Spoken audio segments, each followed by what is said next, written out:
A haye ba ta wanka daga ji za a yi mata kishiya tana wanka uku rana. Wai ke ne ruwanki da ni da sai ki zauna ki dinga min hawaici tsakar gida lafiya? Ha, me ya faru? Da wallahi duk abin da kike ji da shi ni ma ina ji da shi. Me nayi? Da ke nike yi? Da ke nike yi magana na ko an yi dokan yin waka ne a gidan nan? Na yi waka na ce a hayya ba ta wanka daga ji za a yi mata kishiya tana wanka sau uku a rana. Na yi. Na kira sunanki?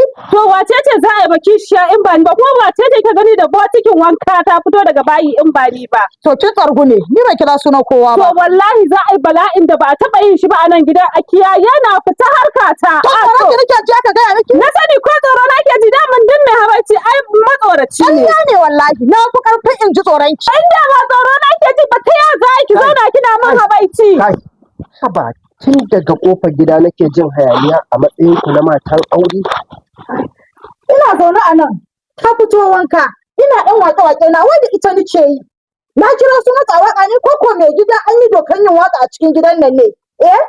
An yi dokan yin waƙa ne? Mai gida tsaya ka ji ta faɗa maka kalan waƙan da take sai ta ga na fito daga wanka sannan ta fara yin habaicinta. Kuma ƙofar ɗaki na ba ta zauna.